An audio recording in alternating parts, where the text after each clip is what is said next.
अभी जो झारखंड में जो माहौल बनाया गया है विपक्ष के द्वारा, बीजेपी के द्वारा, और जिस तरीके से आरोप लग रहे हैं मुख्यमंत्री हेमंत सोरेन के ऊपर, उनकी पत्नी के ऊपर, उनके प्रेस एडवाइज़र के ऊपर, उनके विधायक जो विधानसभा में जो विधायक प्रतिनिधि हैं उनके ऊपर, और सरकार के कई मंत्रियों के ऊपर, जिसमें आप ही के पार्टी के कोटे से जो 2 मंत्री हैं, आलमगीर आलम, बन्ना गुप्ता, उनके जो मंत्री हैं मिथिलेश ठाकुर, झामुमो के जो कोटे से आते हैं, इन सब पर जो आरोप लग रहा है और जिस तरीके का माहौल क्रिएट किया गया है, आपको क्या लगता है कि सरकार मतलब चलेगी, क्या होगा, सरकार का भविष्य कब तक?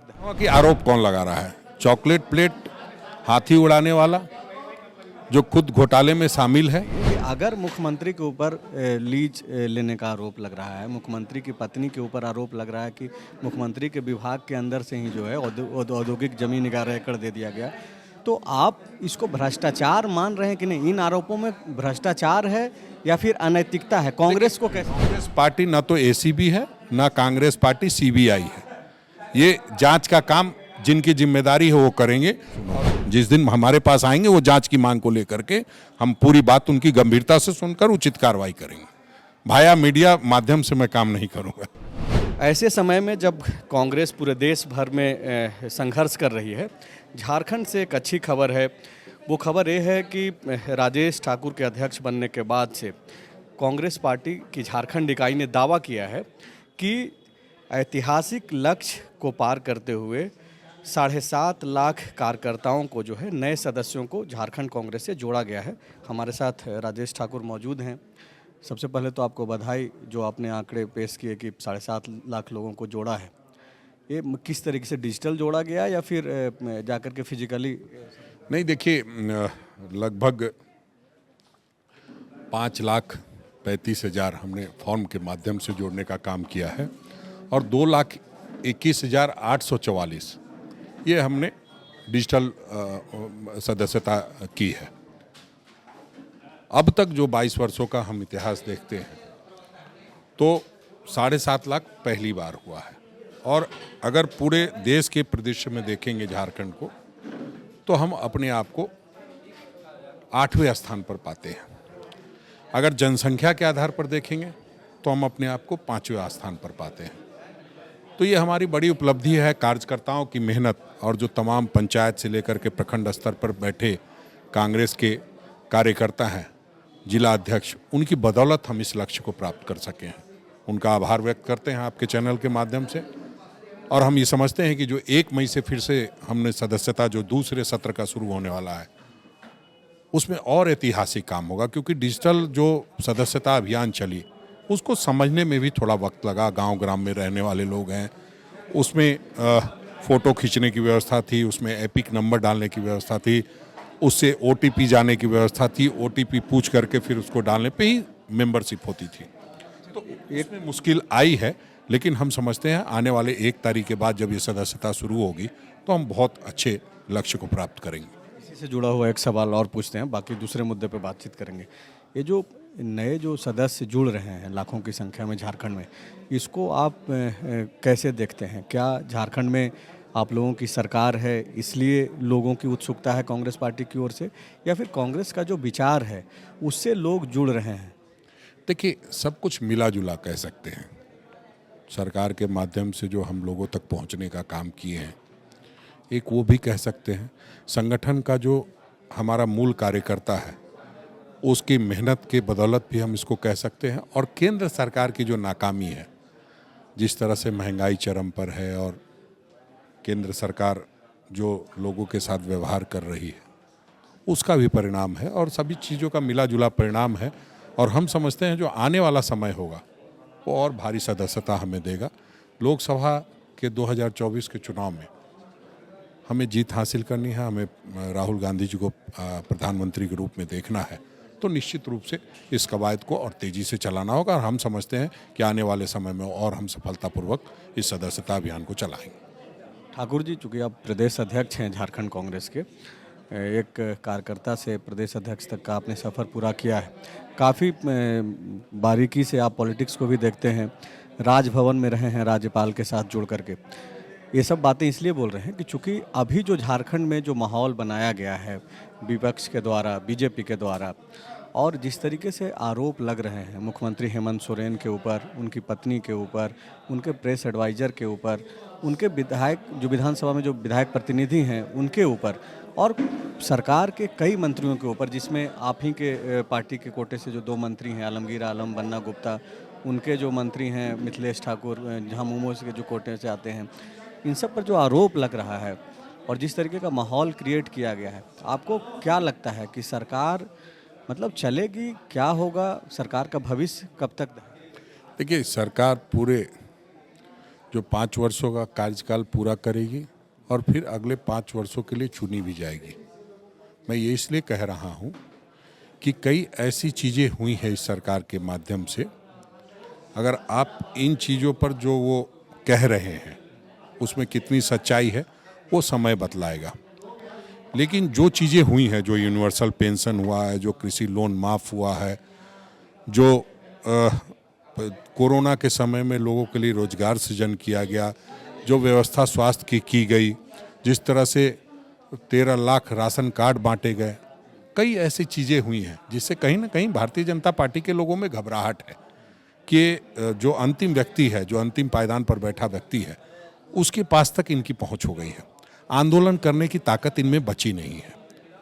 मीडिया का सदुपयोग दुरुपयोग जो कहें करके, आरोप लगा करके नेशनल मीडिया तक उसको ले जाने का प्रयास। क्या आप ये नहीं जानते कि इनके भी कई ऐसे विधायक हैं जिन पर सीबीआई कार्रवाई कर रही है, तो वो कार्रवाई क्यों नहीं पूरी हो पाती है? क्या जो किसी माननीय न्यायाधीश ने सीबीआई को पिंजड़े का तोता कहा था वो तो सच्चाई नहीं है? क्योंकि आप ऐसे कई मामले हैं कोर्ट में जिन पर लगातार न्यायालय कह रहा है कि स्पीड ट्रायल। ठीक बात है कि आप ये बोल रहे हैं कि जो विपक्षी पार्टियां, मतलब जो बीजेपी की जो विपक्षी पार्टियां हैं उसके विधायकों और नेताओं पे कार्रवाई हो रही है, लेकिन बीजेपी के विधायक और बीजेपी में जो शामिल लोग हैं उन पे कार्रवाई नहीं हो रही है। एक मैसेज है, ठीक है। नहीं, ताज़ा उदाहरण कांके विधायक का देख लीजिए। हमने महामहिम तक से गुहार लगा दिया, अभी तक क्या कोई खबर आई राजभवन से कि हमने उसको अग्रसारित कर दिया है? तो ये तो समझने की बात है कि कहाँ कैसे क्या हो रहा है। देखिए वो ठीक है, प्रमाण पत्र कोई गलत दे, इससे बड़ा अपराध क्या होगा? ठाकुर जी देखिए, वो लोग समझ रहा है और जनता सब चीज़ें समझती है। जनता वो भी समझ रही है और जनता इस तरफ की भी बातों को समझ रही है कि अगर मुख्यमंत्री के ऊपर लीज लेने का आरोप लग रहा है, मुख्यमंत्री की पत्नी के ऊपर आरोप लग रहा है कि मुख्यमंत्री के विभाग के अंदर से ही जो है औद्योगिक जमीन 11 एकड़ दे दिया गया, तो आप इसको भ्रष्टाचार मान रहे हैं कि नहीं? इन आरोपों में भ्रष्टाचार है या फिर अनैतिकता है? कांग्रेस को कैसे? देखिए, पहले ये देखना होगा कि आरोप कौन लगा रहा है। चॉकलेट प्लेट हाथी उड़ाने वाला जो खुद घोटाले में शामिल है, या कोई संजीदा व्यक्ति? तो इन सारी चीजों की परख तभी हो सकती है। ठीक है, उन्होंने आरोप लगा दिया, मीडिया के माध्यम से लोगों को बता दिया। उन्होंने सिर्फ कागज सामने रखा, आरोप लगाने के लिए तो कई ऐसे लोग हैं जो आरटीआई एक्टिविस्ट हैं, उन लोगों ने इन कागजात को सामने लाया और उन कागजातों के आधार पर रघुवर दास ने आरोप लगाया, मीडिया के सामने रखा, समक्ष रखा, और उसके बाद जो है राजभवन या फिर और भी जहाँ पे ले जाना चाहिए वहाँ पे ले जाया गया। मेरा सवाल सीधा है कांग्रेस से, चूँकि आप प्रदेश अध्यक्ष हैं, राहुल गांधी की जो पॉलिटिक्स है वो हमेशा इस बात को कायम करते हैं कि नैतिकता जो है पहली प्राथमिकता होनी चाहिए। तो कांग्रेस को क्या लग रहा है कि हेमंत सोरेन और उनके आसपास के लोगों के ऊपर जो आरोप लगाया जा रहा है, चाहे वो बीजेपी के द्वारा हो या फिर कोई आरटीआई एक्टिविस्ट के द्वारा हो, उन आरोपों में भ्रष्टाचार है कि नहीं है? और अगर भ्रष्टाचार नहीं लग रहा है तो क्या लग रहा है? देखिए, जब मैंने कहा ना कि आरोप एक दिन पहले कोई लगाया है, जब तक उसकी पूरी सत्यता नहीं जान ली जाए उसके बारे में बेहतर तो वही लोग बता पाएंगे जिन पर आरोप लग रहा है। जहाँ तक मेरी बात है, एक संगठन के अध्यक्ष होने के नाते, एक गठबंधन के साथी होने के नाते, बिल्कुल हेमंत सोरेन के साथ हम खड़े हैं। उन पर जो आरोप लगाए जा रहे हैं उसकी सत्यता कितनी है, कहाँ तक है, वो तो देखने के बाद की बात है। में खड़े हुए लोगों का एक दायित्व भी बनता है कि वो अपने आसपास के लोगों को देखे कि कैसा है, किस तरीके का नेचर है। अगर आरोप लग रहा है, मुख्यमंत्री खुद अगर ये मान रहे हैं कि लीज पट्टा जो हुआ हमने सरेंडर कर दिया, इसका मतलब है कि वो अपनी गलती एक्सेप्ट कर रहे हैं। नहीं नहीं, देखिए अब यही है, कई लोग तो चोरी भी कर रहे हैं और सीनाजोरी भी कर रहे हैं। उसके लिए आप कई नेताओं का आप उदाहरण देख लीजिए। वो टेनी क्या था, वो किस तरह से किसानों को कुचलने के बाद भी और सरकार ने क्या किया, वो सब आप लोग देख रहे हैं। यहाँ कई ऐसे मामले हैं जो साफ दिखाई देते हैं, उन पर भी चर्चा होनी तो आप इसके पक्ष में हैं कि गाड़ी से कुचल दो फिर एक्सेप्ट कर लो कि भाई हमने गलती से कुचल दिया? नहीं, वो भी तो नहीं किया। अगर उतना भी कर नहीं, अगर उतना भी कर देते, वो किया। उसके बचाव में प्रधानमंत्री तक खड़े रहे, तभी उसको बर्खास्त नहीं किया गया। सच्चाई तो ये है। हम तो ये कह रहे हैं कि सत्यता की कांग्रेस पार्टी झारखंड में तो वो भी तो नहीं कर रही ना। कांग्रेस पार्टी भी बोल रही है कि नहीं मेरे साथ खड़े हैं, उनके साथ हम खड़े हैं तो कुछ बोलेंगे ही नहीं। कांग्रेस पार्टी ना तो एसीबी है, ना कांग्रेस पार्टी सीबीआई है। ये जांच का काम जिनकी जिम्मेदारी है वो करेंगे, और जिस दिन जांच में साबित होगा कि ये भ्रष्टाचार का आपको एक बात बताते हैं, आपको याद होगा कि राहुल गांधी जो कि कांग्रेस पार्टी के लीडर हैं, जिनको आपको प्रधानमंत्री बनाना है, आप इसी इंटरव्यू में आपने कहा भी, और सारे कांग्रेसियों का एक सपना भी होना भी चाहिए अपने नेता को शीर्ष पद पे पहुंचाने का। उन्होंने एक अधिसूचना जो है अपने ही गवर्नमेंट का फाड़ दिया था, फाड़ करके फेंक दिया था प्रेस कॉन्फ्रेंस करके। क्यों? क्योंकि उनको लग रहा था कि ये जो कानून बनने जा रहा है, जो अधिसूचना हम लोग लाने जा रहे हैं, उससे जो है भ्रष्टाचारियों के ऊपर नकेल नहीं कसा जा सकता है। और अब आप यहाँ पे बोल रहे हैं कि हम ऐसी भी नहीं हैं, हम ये नहीं हैं। उस समय तो राहुल गांधी कुछ नहीं थे। नैतिकता तो सबसे बड़ी बात। नहीं, भ्रष्टाचार साबित हो गया क्या? भ्रष्टाचारी के बोलने से भ्रष्टाचार साबित नहीं हो जाता है। पहले भ्रष्टाचार है कि नहीं है वो तो मैं पूछ रहा हूँ कि जांच होना चाहिए। हमारी नजर में बिल्कुल अभी इस तरह की कोई बात नहीं सामने। जांच की भी जरूरत नहीं, जांच एजेंसी जांच करेगी, जांच की मांग वो करें। हमारे पास आएंगे रघुवर दास जी तो निश्चित रूप से मैं उनकी पूरी बातों को सुनूंगा। जिस दिन हमारे पास आएंगे वो जांच की मांग को लेकर के हम पूरी बात उनकी गंभीरता से सुनकर उचित कार्रवाई करेंगे।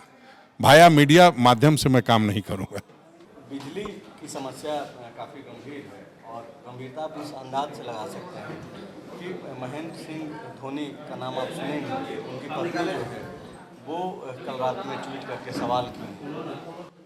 नहीं, मैं इससे बिल्कुल वो नहीं रखता कि किसकी पत्नी ने क्या कहा है। हम ये समझते हैं कि ये गंभीर मसला है। राज्य के लोग बिजली संकट से जूझ रहे हैं। हमने बिजली विभाग के अधिकारियों का ध्यान आकृष्ट कराया है और बिजली विभाग भी इस बात को मानती है कि अगर अधिकारियों की लापरवाही से बिजली जाती है तो ये कतई बर्दाश्त नहीं किया जाएगा। लेकिन अगर लोड पीछे से ही कम आएगा तो लोड शेडिंग तो होगी। इसका दंश हम इसलिए झेल रहे हैं क्योंकि 22 वर्षों में 15 वर्षों तक या जिन लोगों की 22 वर्षों तक सरकार रही है, कहीं ना कहीं सब लोग थोड़े बहुत इस आरोपी हैं इस मसले के। अगर हम कोई नया कुछ खड़ा कर पाते तो शायद आज ये दिक्कत नहीं आती। उस पर बहुत गंभीरता से विचार करने की ज़रूरत है। जो एनटीपीसी को हमने काम दिया था वो अब तक पूरी तरह से पूरा नहीं किया गया। बहुत कई वर्षों की बात है, जब आदरणीय रघुवर दास जी चीफ मिनिस्टर हुआ करते थे तब उन्होंने पूरा एनटीपीसी को सौंप दिया था। ये समझते हो कि राज्य सरकार के बस की बात नहीं है। गर्मियों के लिए जो है अतिरिक्त 300 मेगावाट बिजली खरीद के लिए जो है सरकार की तरफ से बोला भी गया था और शायद पैसा भी भेजा गया था। क्या होगा उसका कुछ आप लोग पता नहीं? नहीं, देखिए हम लोग लगातार प्रयास करते हैं। हम लोग आरोप लगाने से बचते हैं। हम लोग गंभीरता से काम करते हैं। सिर्फ ये कह देना कि केंद्र सरकार कुछ नहीं कर रहा है, सब लोग जानते हैं कि कुछ नहीं कर रहा है। तमाम चीज़ों पर जब रोक नहीं लग रही है तो बिजली अगर हमें आसानी से मिल जाएगी तो हमें आसानी से देने में क्या दिक्कत है। लेकिन बिजली बनेगी, यहाँ सप्लाई होगा बांग्लादेश को, ये तो भारतीय जनता पार्टी तय कर सकती है, हम तो नहीं करते। राजेश ठाकुर को आप सुन रहे थे, जो कि ये बोल रहे हैं कि अभी चूंकि जो भी शिकायत और आरोप लग रहा है वो मीडिया के थ्रू आ रहा है और कांग्रेस पार्टी के पास ऐसा कोई जो है सवाल सामने नहीं आया है। जब तक कि प्रदेश कांग्रेस के सामने अगर कोई इन तरीके के सवालों को लेकर के नहीं आते हैं तब तक ये जांच की भी मांग नहीं करेंगे। तो जो बीजेपी के जो लोग सुन रहे होंगे और जो ये आरोप लगा रहे हैं अलग अलग जगहों पे जा करके, राजभवन में जो फरियाद लगा रहे हैं, उनको चाहिए कि कांग्रेस भवन भी पहुँचें और राजेश ठाकुर से एक मुलाकात करें और जो शिकायत जिन कागजातों को आधार बना करके वो कर रहे हैं वो कागजात जो है प्रदेश अध्यक्ष जो कि झारखंड कांग्रेस के राजेश ठाकुर हैं उन तक पहुंचाएं। शुक्रिया। thefollowup.in. Like, share, and subscribe. www.thefollowup.in